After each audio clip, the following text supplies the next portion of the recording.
Hello, and welcome to the Essential Reads podcast, a collection of classic English audiobooks brought to you by me, Isaac. Let's get started. Frankenstein by Mary Shelley. Chapter 3. When I had attained the age of 17, my parents resolved that I should become a student at the University of Ingolstadt. I had hitherto attended schools of Geneva, but my father saw it necessary for the completion of my education that I should be made acquainted with other customs than those of my native country. My departure was therefore fixed at an early date, but before the day resolved upon could arrive, the first misfortune of my life occurred, an omen, as it were, of my future misery. Elizabeth had caught the scarlet fever. Her illness was severe, and she was in great danger. During her illness, many arguments had been urged to persuade my mother to refrain from attending upon her.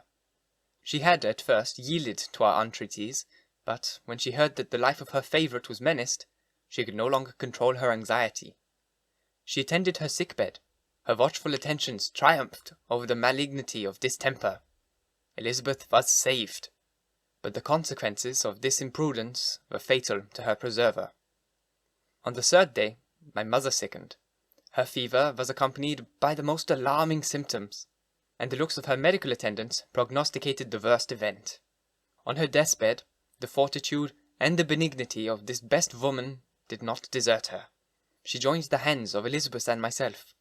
"My children," she said, "my firmest hopes of future happiness were placed on the prospect of your union. This expectation will now be the consolation of your father. Elizabeth, my love, you must supply my place to younger children. Alas, I regret that I am taken from you, and happy and beloved as I have been. It is not hard to quit you all, but these are not thoughts befitting me.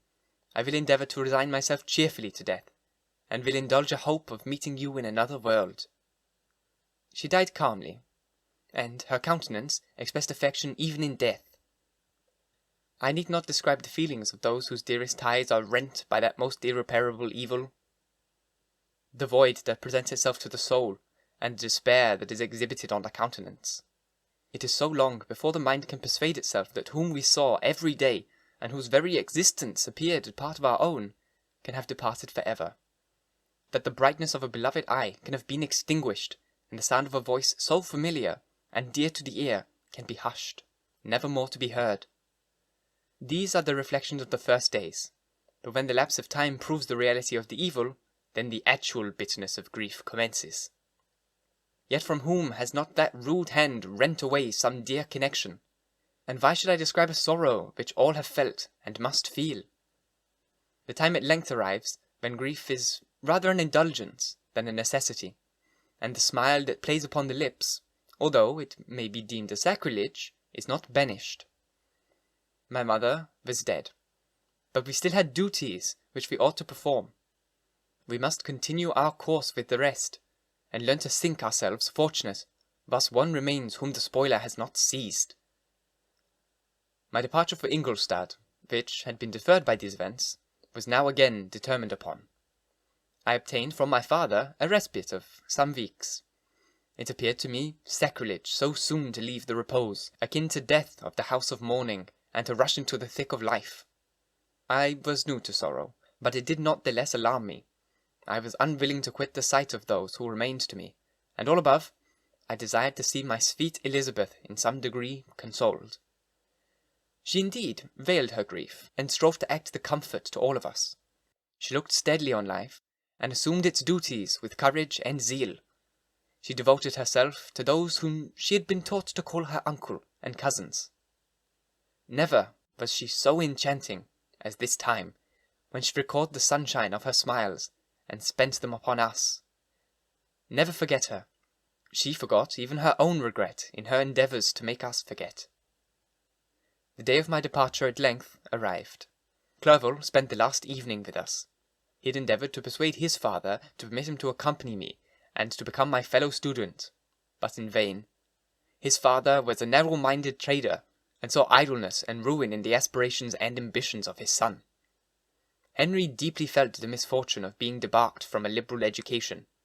He said little, but when he spoke, I read in his kindling eye and in his animated glance, a restrained but firm resolve not to be chained to the miserable details of commerce.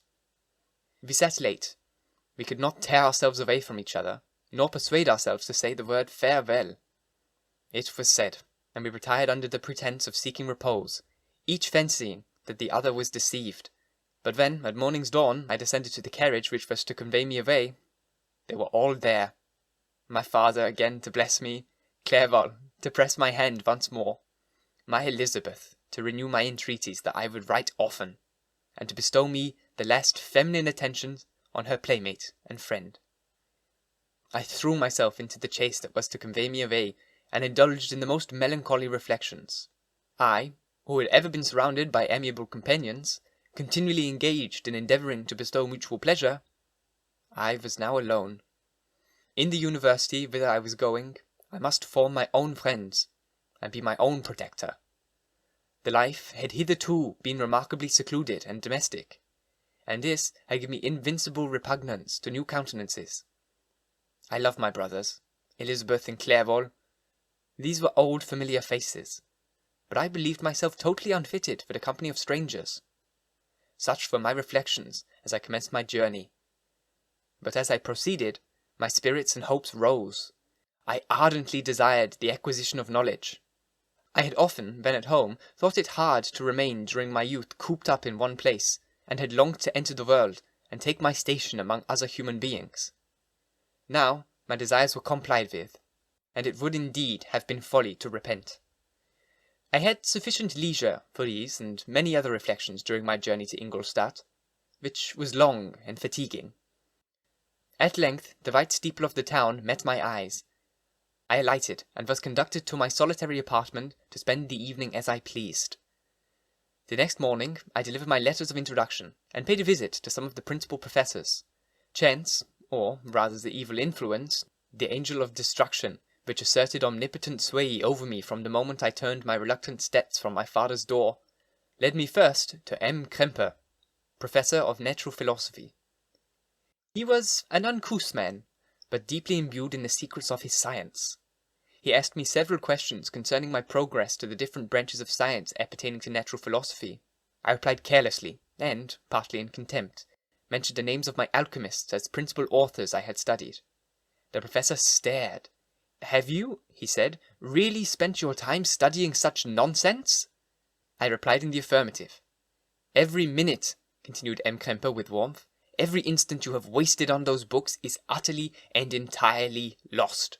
You have burdened your memory with exploded symptoms and useless names. Good God! In what desert land have you lived, where no one was kind enough to inform you that these fancies which you have so greedily imbibed are 1,000 years old, and as musty as they are ancient? I little expected in this enlightened and scientific age to find a disciple of Albertus Magnus and Paracelsus. My dear sir, you must begin your studies entirely anew." So saying, he stepped aside, and wrote down a list of several books treating of natural philosophy, which he desired me to procure, and dismissed me after mentioning that in the beginning of the following week he intended to commence a course of lectures upon natural philosophy in its general relations, and that Waldman, a fellow professor, would lecture upon chemistry the alternate days that he omitted. I returned home, not disappointed, for I have said that I had long considered those authors useless whom the professor reprobated, but I returned not the more inclined to recur to these studies in any shape. Krempe was a little squat man, with a gruff voice and a repulsive countenance. The teacher, therefore, did not possess me in favour of his pursuits. In rather to a philosophical and connected strain, perhaps, I had given an account of the conclusions I had come to concerning them in my early years. As a child, I had not been content with the results promised by the modern professors of natural science. With a confusion only to be accounted for by my extreme youth and my want of a guide on such matters, I had retrod the steps of knowledge along the paths of time, and exchanged the discoveries of recent inquirers to the dreams of forgotten alchemists. Besides, I had a contempt for the use of modern natural philosophy. It was very different when the masters of science sought immortality and power. Such views, although futile, were grand. But now the scene was changed. The ambition of the inquirer seemed to limit itself to the annihilation of those visions on which my interest in science was chiefly founded. I was required to exchange chimeras of boundless grandeur for realities of little worth.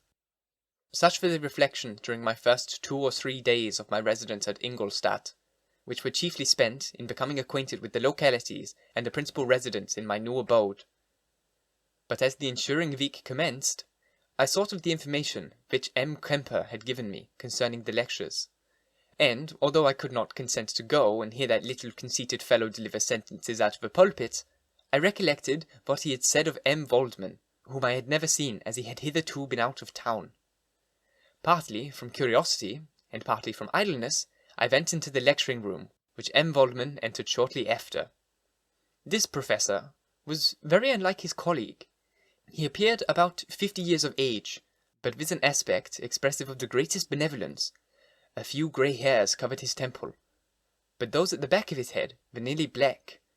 This person was short, but remarkably erect, and his voice the sweetest I had ever heard. He began his lecture by a recapitulation of the history of chemistry, and the various improvements made by different men of learning, pronouncing with fervour the names of the most distinguished discoverers. He then took a cursory view of the present state of science, and explained many of its elementary terms. After having made a few preparatory experiments, he continued with a panegyric upon modern chemistry, the terms of which I shall never forget. The ancient teachers of this science, said he, promised impossibilities, and performed nothing. The modern masters promise very little, and that the elixir of life is a chimera, but these philosophers, whose hands seem only made to dabble in dirt, and their eyes to pore over the microscope or crucible, have indeed performed miracles. They penetrate into the recesses of nature, and show how she works in her hiding places. They ascend to the heavens.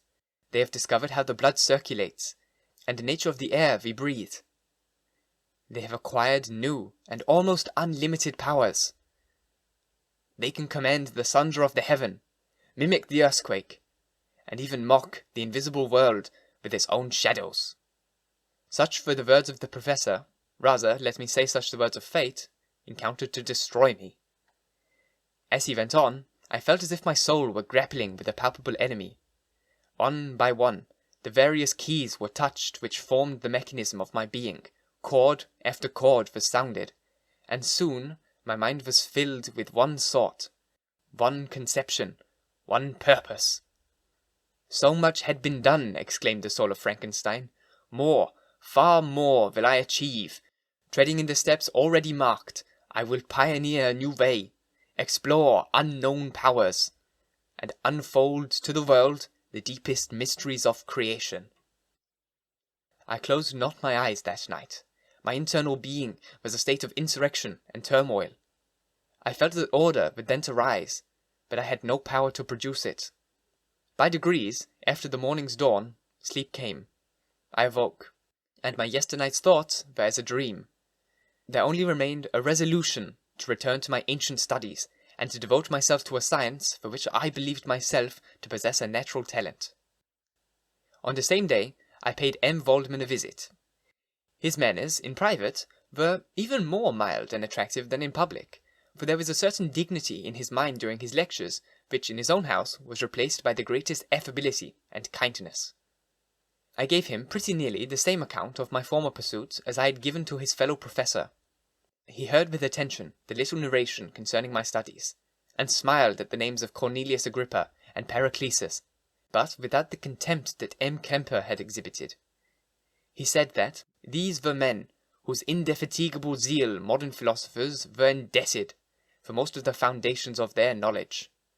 They had left to us as an easier task to give new names and to arrange in connected classifications the facts which they in a great degree had been the instruments of bringing to light.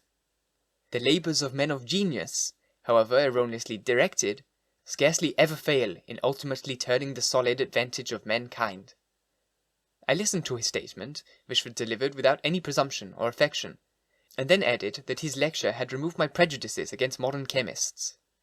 I expressed myself in measured terms, with the modesty and deference due from a youth to his instructor, without letting escape, in experience in life that would have made me ashamed, any of the enthusiasm which had simulated my intended labours. I requested his advice concerning the books I ought to procure. I am happy, said M. Waldman, to have gained a disciple, and if your application equals your ability, I have no doubt of your success. Chemistry is that branch of natural philosophy in which the greatest improvements have been and may be made.